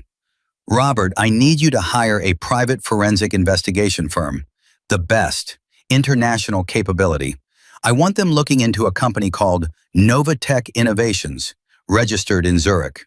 I want to know who owns it, who funds it, and what they were sending to Caldwell." Calloway paused. "Michael, if the FBI is already investigating this, getting involved privately could create complications. I'm not interfering with their investigation. I'm conducting my own. As the majority shareholder of a hospital that was used as a testing ground for unregistered medical devices, I have every right to know who was behind it." Another pause. "I'll have a firm engaged by Monday morning. Make it Sunday." "Done." Michael ended the call and went back to Emily. She was sitting up now, not fully upright, but propped against the raised bed, breathing on her own for the first time since the attack. The ventilator had been removed that morning. Her voice was still weak, but it was hers. "You look like a man who just got bad news," she said when he walked in. Michael sat down. Caldwell was receiving unregistered medical devices from a company in Switzerland, Novatech Innovations. He was installing them in patients. The FBI found the payments in his offshore accounts. Emily closed her eyes. The cardiac mesh. Probably, and who knows what else. Michael, the woman I told you about, Diane Prescott, the one who was readmitted with cardiac inflammation. She needs to be examined immediately. If that mesh is defective or untested, it could be degrading inside her body right now. Michael called Dr. Marsh. Within the hour, Diane Prescott's medical team was notified, and an emergency cardiac imaging session was scheduled for Sunday morning. At 7 p.m. Saturday, something else happened that shifted the entire emotional landscape of the story. Robert Jennings woke up. The firefighter. The man who had been on the operating table when Caldwell attacked Emily. The man whose chest was still open when the scalpel changed direction. He had been in a medically induced coma since the surgery, recovering from the bypass that Dr. Tran had finished under impossible circumstances. His wife, Carol Jennings, had been at his bedside for 2 days straight. When his eyes opened and he looked at her, she burst into tears. "Robert, oh God, Robert, can you hear me?" He blinked, looked around, tried to speak. His voice was a dry rasp. What happened? Carol didn't know how to answer that question. How do you tell a man who went in for heart surgery that the surgeon tried to murder a nurse in the middle of his operation? She took his hand and said, "Your surgery went well. You're going to be fine. But some things happen while you were under. I'll explain everything when you're stronger." Robert looked at her face, saw the fear, the exhaustion, the dried tear tracks on her cheeks. "Carol, tell me." So she told him, all of it. The stabbing, the arrest, the fraud, Emily Parker, the husband who owned the hospital. Robert Jennings, 58 years old, retired firefighter, father of 3, a man who had spent 30 years running into burning buildings to save strangers, lay in his hospital bed and listened to every word. When Carol finished, he was quiet for a long time. Then he said, "I want to meet her." "Who?" "The nurse, Emily. She was helping save my life when that man attacked her. I want to meet her, and I want to thank her." Carol nodded. "When you're both strong enough." "No." Robert's voice was firm despite the weakness. "Soon. I don't want to wait." That meeting would come sooner than anyone expected. Sunday morning arrived with a new crisis. At 6:45 a.m., Diane Prescott was brought in for emergency cardiac imaging. Dr. Marsh personally oversaw the procedure, assisted by 2 independent cardiologists brought in from Northwestern Memorial. The results were devastating. The cardiac mesh Caldwell had implanted in Diane Prescott's chest was not just unregistered, it was actively deteriorating. Microscopic fragments of the mesh were breaking off and entering her bloodstream, causing the inflammatory response that had brought her back to the hospital weeks earlier. If left untreated, it would have killed her within months. Dr. Marsh called Michael at 7:52 a.m. Her voice was controlled, but he could hear the fury underneath it. "Mr. Parker, the mesh is failing. It's a synthetic polymer compound that I've never seen used in cardiac applications. We need to operate immediately to remove it before more fragments enter her bloodstream." "Do it. Whatever she needs. Full resources. Best team." "There's something else. We've identified 2 other patients from Caldwell's surgical records who received similar implants. We're contacting them now." Michael felt his chest tighten. How many more could there be? "We don't know yet. The device logs for Caldwell's surgeries are incomplete. Some entries appear to have been deliberately erased. We're working with the FBI to recover the data, but it's going to take time." "Dr. Marsh, I need you to understand something. Every hour we don't find these patients is an hour that something inside their bodies could be killing them." "I understand. Believe me, I understand. We're moving as fast as we can." At 9 a.m. Sunday, Diane Prescott was taken into surgery. The procedure to remove the deteriorating mesh took 4 hours and 11 minutes. It was successful. Diane survived. But when she woke up and learned what had been inside her body, what Caldwell had put there without her knowledge, she didn't cry. She said, "I want a lawyer. I want every person who did this to me to lose everything they have. By Sunday afternoon, the patient count had grown. The 2 additional patients Dr. Marsh identified were contacted. One, a 67-year-old man named Arthur Collins, came in voluntarily and was found to have an unregistered vascular stent that was functioning but showed early signs of material fatigue. The other, a 54-year-old woman named Maria Gonzalez, was discovered to have been discharged 3 months earlier and had since moved to Phoenix. The FBI coordinated with a hospital there to have her examined. Each new patient was another charge, another victim, another life that Caldwell had gambled with for money. At 3 p.m. Sunday, Michael went to see Emily. She was stronger now, sitting up fully, eating small amounts of solid food.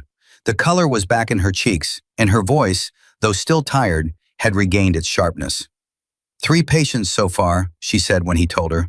There are more. I'm certain of it. How do you know?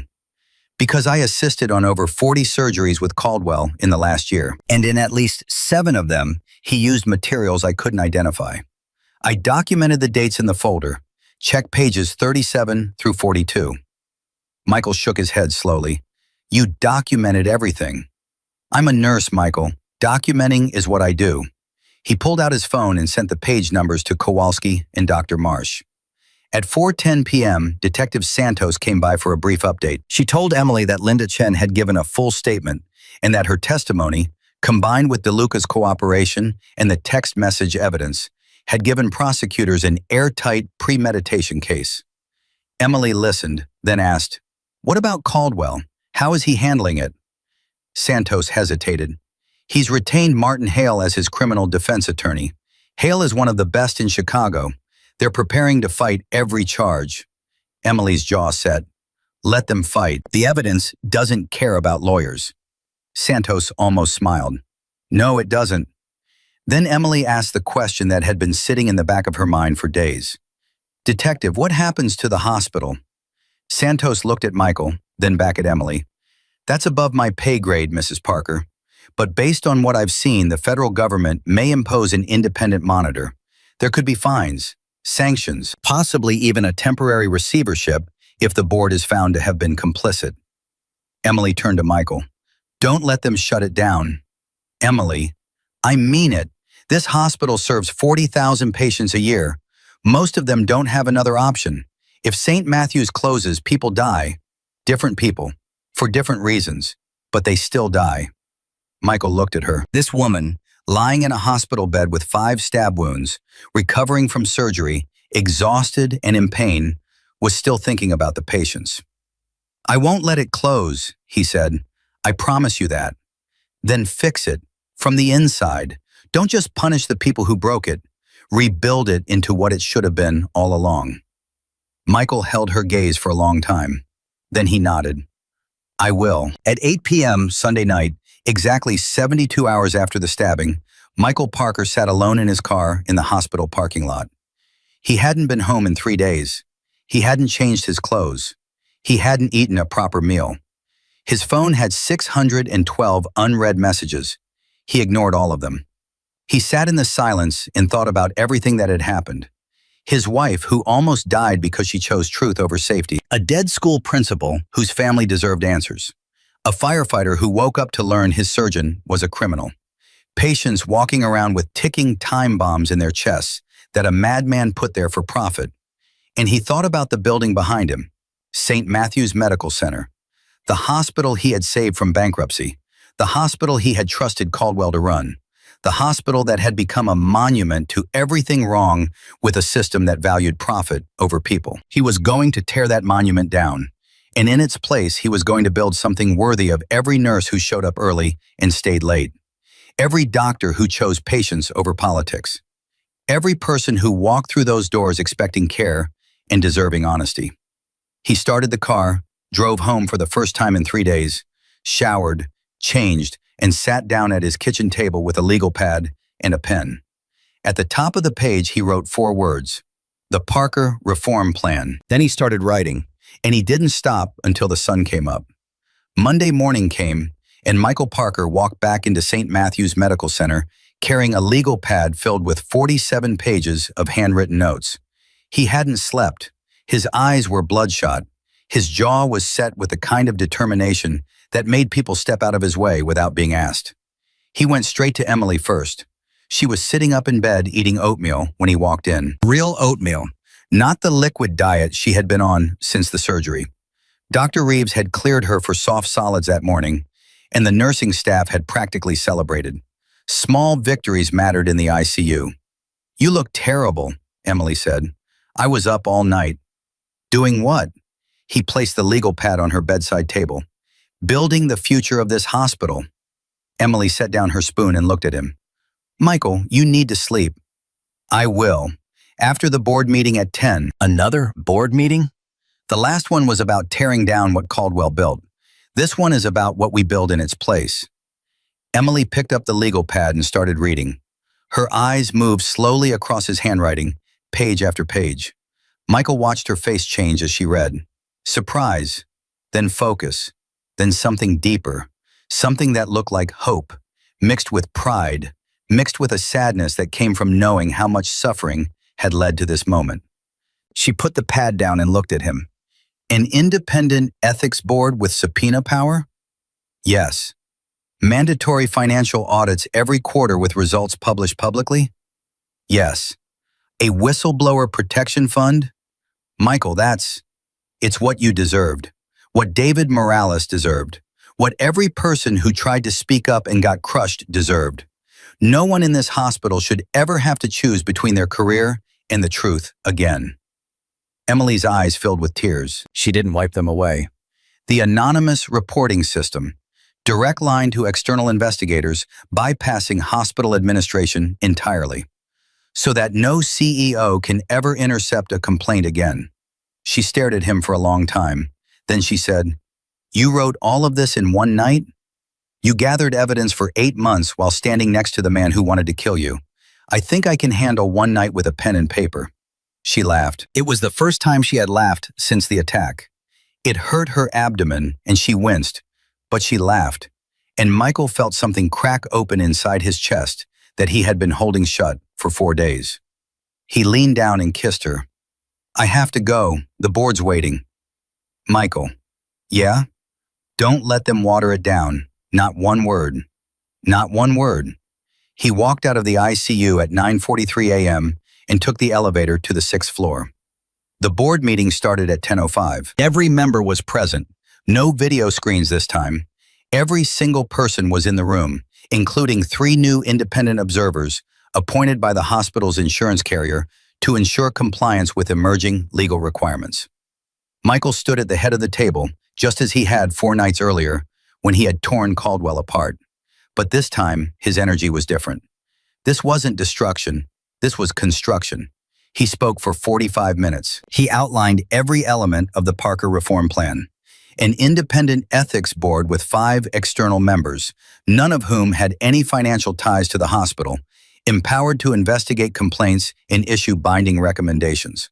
Quarterly financial audits conducted by a rotating panel of outside firms, with results published on the hospital's public website. A whistleblower protection fund seeded with $2 million from Michael's personal accounts, designed to provide legal representation and income protection for any employee who reported misconduct. An anonymous reporting hotline operated by a third-party organization with a direct line to law enforcement. A complete overhaul of the procurement system, with every purchase over $5,000 requiring dual authorization and independent verification. And a new patient safety review board led by Dr. Helen Marsh, tasked with auditing every surgical device and supply in the hospital's inventory. When he finished, the room was quiet. Patricia Langford spoke first. "Mr. Parker, some of these measures are unprecedented. The cost alone will be substantial." "So is the cost of a man dying on an operating table because someone put a recalled valve in his chest to save $40. So is the cost of a nurse getting stabbed 5 times because she dared to ask where the money was going. Those costs are incalculable, Patricia, and we've already paid them." Nobody argued after that. The board voted unanimously to adopt the Parker Reform Plan in its entirety. 2 days later, at a press conference held in the hospital's main lobby, Michael and the interim board chair announced the reforms publicly. Every major outlet covered it. Medical journals ran features. Hospital administrators across the country requested copies of the plan, but Michael refused to take credit. When a reporter asked him what inspired the reforms, he said, "My wife. Everything good that comes out of this started with her." While the hospital was being rebuilt from the inside, the legal system was closing in on Richard Caldwell from every direction. The federal trial was set for 4 months out. Caldwell's attorney, Martin Hale, had filed motions to suppress the security footage, challenge the admissibility of Emily's evidence, and argue that the stabbing was the result of a psychotic break triggered by surgical stress. None of it worked. The footage was ruled admissible because the cameras were standard hospital security equipment operating within legal parameters. Emily's evidence was validated by independent forensic accountants who confirmed every document in the blue folder. And the psychotic break defense collapsed when prosecutors presented Caldwell's text message to DeLuca, sent 12 hours before the attack, that read, "It happens today, no more loose ends." You don't send a premeditated text during a psychotic break. Hale tried a different angle. He argued that Emily had been conducting unauthorized surveillance within the hospital and that her evidence should be excluded as illegally obtained. The judge shut that down in less than 10 minutes. Emily had accessed systems she was authorized to use as a staff nurse. She had cross-referenced publicly available corporate records. She hadn't wiretapped anyone. She hadn't broken into locked files. She had done what any competent, ethical person would do when they saw something wrong. She paid attention. 3 weeks before the trial, Frank DeLuca finalized his plea agreement. In exchange for full cooperation and testimony against Caldwell, he received a sentence of 6 years in federal prison and agreed to forfeit all assets derived from the fraud. His testimony was expected to be the centerpiece of the prosecution's case. Margaret Holloway, the accountant, pleaded guilty to wire fraud and conspiracy. She received 4 years. Vincent Pratt, the offshore money man, got 7 years after investigators traced an additional $3 million in hidden accounts he had tried to conceal. Paul Kessler, the supply chain manager who had tried to flee to Mexico, got 5 years and was ordered to testify. Dr. James Whitaker, the surgeon who had signed off on fake equipment requisitions, fought the charges. His trial was separated from Caldwell's. He hired his own defense team and maintained that he had been deceived. The jury didn't buy it. He was convicted on 4 counts of healthcare fraud and sentenced to 3 years. His medical license was permanently revoked. One by one, every person who had helped Caldwell got what was coming to them. But the biggest day was Caldwell's trial. It lasted 11 days. The prosecution called 23 witnesses. Emily Parker was the 7th. She walked into the courtroom on a Tuesday morning, 5 months after the attack. She was thinner than she used to be. She walked slowly, her body still healing, still carrying the scars of 5 stab wounds that would never fully disappear. But her voice was steady. She sat in the witness box, raised her right hand, and swore to tell the truth. For 3 hours and 14 minutes, Emily Parker told her story. She described the missing supplies, the forged invoices, the shell companies, George Whitfield's death, the unregistered medical devices, the cardiac mesh that nearly killed Diane Prescott, the months of investigation she conducted alone, without help, without protection, knowing that the man she was building a case against had the power to destroy her career with a single phone call. She described the morning of the attack, walking into operating room 4, handing Caldwell the scalpel, seeing something change in his eyes, feeling the blade enter her body, falling to the floor, the blood, the pain, the sound of her own voice trying to speak as her vision went dark. The courtroom was silent. Caldwell's attorney tried to shake her on cross-examination. He questioned her motives. He suggested she had a financial interest in exposing Caldwell because her husband owned the hospital. He implied she had fabricated evidence to position her husband for greater control. Emily looked directly at him and said, "I kept my investigation secret from my husband for 8 months. I never told him what I was doing. I never used his name. I never used his resources. I did this because a patient died, sir. A 71-year-old grandfather died on a table I was standing beside, and the valve in his chest was a recalled piece of equipment that your client put there to save money. That's my motive. That's the only motive I have ever had." Hale didn't ask another question. Linda Chen testified on day 4. She described the culture of fear Caldwell created, the buried reports, the destroyed careers. The night she overheard Caldwell planning the attack, the phone call she made to Emily that she couldn't finish, she cried on the stand. The jury watched every tear. Frank DeLuca testified on day 6. He laid out the entire fraud operation from the inside. The shell companies, the ghost shipments, the offshore accounts, the repackaged devices, the text message the night before the attack. He didn't try to minimize his role. He admitted what he had done and accepted responsibility. When the prosecutor asked him why he was testifying, DeLuca said, "Because a woman who weighs 130 pounds had more courage than every man in that building combined, and the least I can do is tell the truth about what we did to her." On day 9, the prosecution played the security footage, every second of it. The jury watched Caldwell take the scalpel from Emily.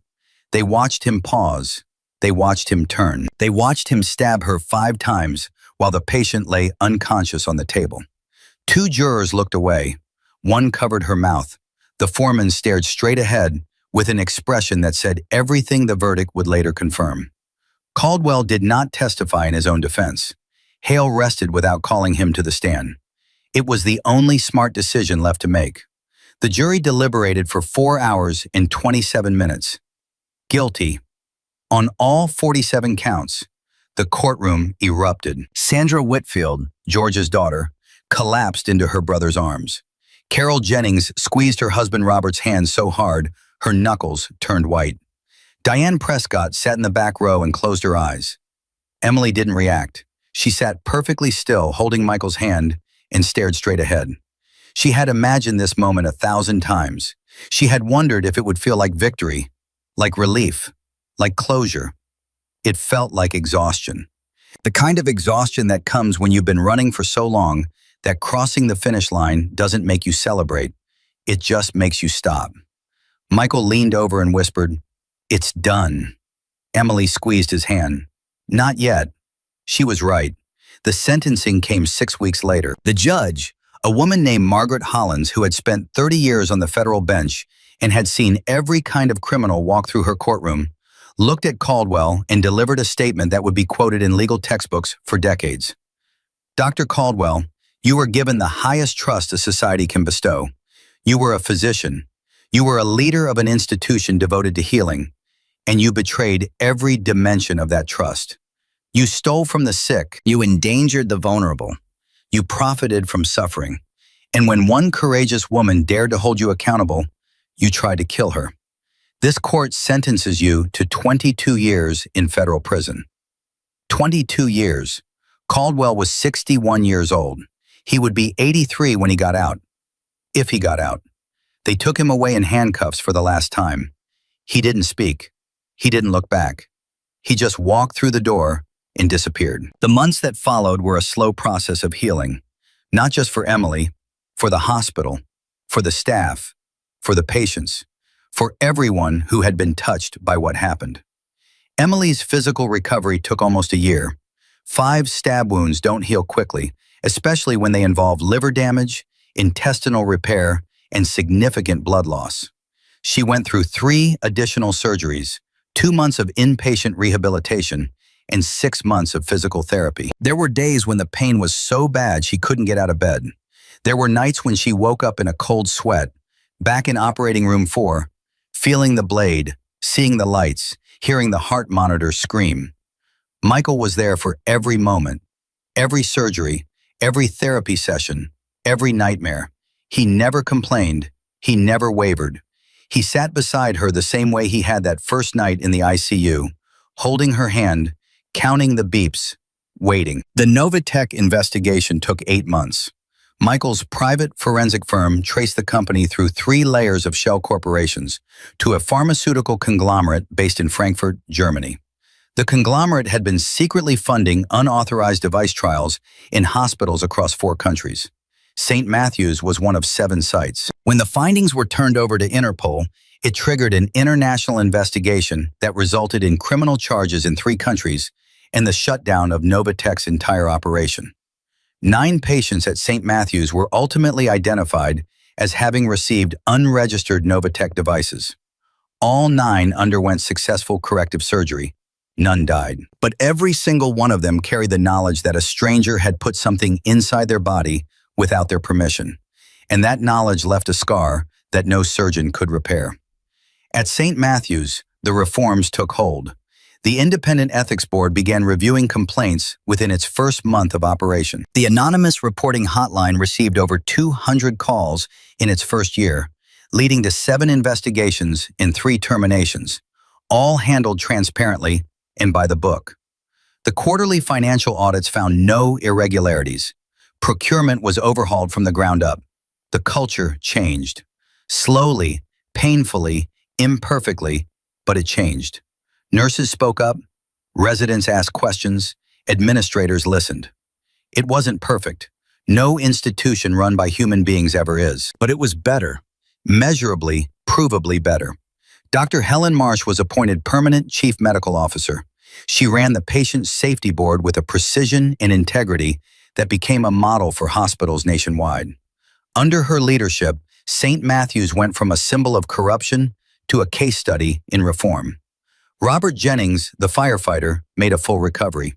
He came back to the hospital 3 months after his surgery and asked to see Emily. They met in the lobby. He was walking slowly, still rebuilding his strength. She was in a wheelchair, still months away from being on her feet.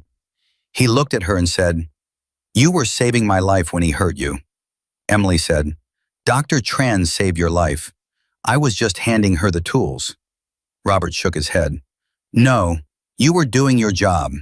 In the hardest moment imaginable, you were still doing your job. And I'm alive because of it." He extended his hand. She took it. They held on for a long time. 14 months after the attack, St. Matthew's broke ground on a new wing. It was funded by a combination of Michael's personal investment, federal recovery funds, and donations from patients and community members who wanted to be part of the hospital's rebirth. They named it the Parker Center for Medical Ethics and Patient Integrity. Michael wanted to name it after Emily. She refused. "It's not about me," she said. "It's about every nurse who works a double shift and goes home too tired to eat. It's about every patient who puts their life in someone else's hands and trusts that person to do the right thing. Put our family name on it if you want, but don't make it about me." So they compromised. The building was the Parker Center, but inside, above the main entrance, there was a single quote engraved into the stone. "The truth doesn't need to be loud. It just needs to survive." Emily Parker said that during a speech at the dedication ceremony, standing at a podium in front of 300 people, including nurses, doctors, medical students, journalists, patients, and families of patients who had been harmed by Caldwell's crimes. She stood there on her own 2 feet, no wheelchair, no cane, her scars hidden beneath her clothes but never forgotten. She said, "I'm not here because I was brave. I was terrified every single day. I'm here because I decided that being scared wasn't a good enough reason to be quiet. And I'm here to tell every person in this room, especially every young nurse starting their career, that the system will not always protect you. The people in power will not always do the right thing. There will come a moment in your life when you see something wrong, and every instinct in your body will tell you to look away. Don't. Don't look away, because the cost of silence is always higher than the cost of truth. Always." The room gave her a standing ovation that lasted 4 minutes. Sandra Whitfield was in the front row. She was crying. Robert Jennings was in the 3rd row. He was standing before anyone else. Linda Chen was in the back, near the door, as if she still wasn't sure she belonged there. Emily saw her, walked off the stage, through the crowd, all the way to the back of the room, and hugged her. Linda whispered, "I'm sorry I didn't finish the call." Emily whispered back, "You made the call. That's what matters." They held each other for a long time. Years passed. Caldwell's name disappeared from the halls of St. Matthew's. His portrait was removed from the boardroom. His office was converted into a conference room for the ethics board. Every trace of him was erased, not out of spite, but because the hospital no longer defined itself by what it had survived. It defined itself by what it had become. Emily went back to work. She returned to the surgical floor 18 months after the attack. She didn't come back as a celebrity or a symbol. She came back as a nurse. She checked vitals. She prepped patients. She stood beside operating tables and handed instruments to surgeons and did the job she had always done. The only difference was that now, when she walked down the hallway, people nodded at her. Not because she was famous, not because her husband owned the building, because they knew. They all knew. And that knowledge, quiet and steady and permanent, was the only recognition she ever wanted. Michael Parker continued running Parker Holdings. He served on the hospital's reformed board, but declined any formal title.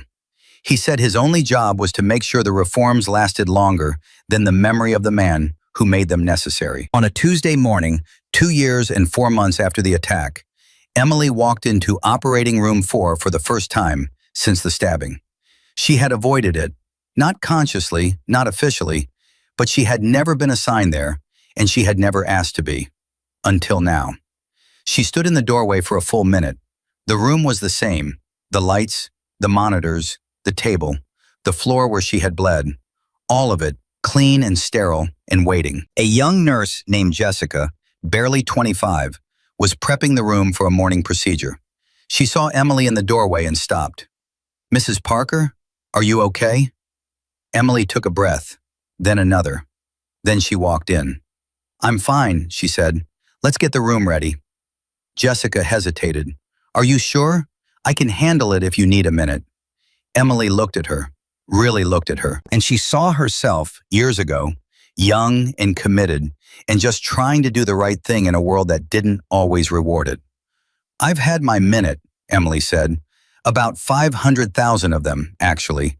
Now I'm here to work." Jessica smiled, and together they prepped operating room 4 for surgery. The patient that day was a 62-year-old woman named Grace Hernandez, retired teacher, mother of 2, grandmother of 6. She needed a valve replacement. Emily checked the equipment. She verified the serial numbers. She confirmed the manufacturer. She cross-referenced the device with the hospital's new safety database. Everything was clean. Everything was legitimate. Everything was exactly what it was supposed to be. She looked at the surgical tray, at the instruments, at the room that had almost been the last thing she ever saw. And she felt something she hadn't felt in a long time. Peace. Not the absence of pain, not the forgetting of what happened, but the deep, quiet certainty that comes from knowing you did the right thing, paid the highest price for it, and would do it again without hesitation. The surgeon walked in. The anesthesiologist took position. The monitors began their steady rhythm. Emily Parker picked up the first instrument, held it in steady hands, and went back to doing what she had always done, saving lives. Because power can intimidate, corruption can hide, fear can paralyze. But truth, even when it is stabbed 5 times, even when it bleeds across a sterile floor, even when the whole world looks away, still rises. It rises because people like Emily Parker refuse to let it die. And once it stands, once it speaks, once it survives, no force on earth can push it back down. That is not a lesson. That is not a slogan. That is a fact.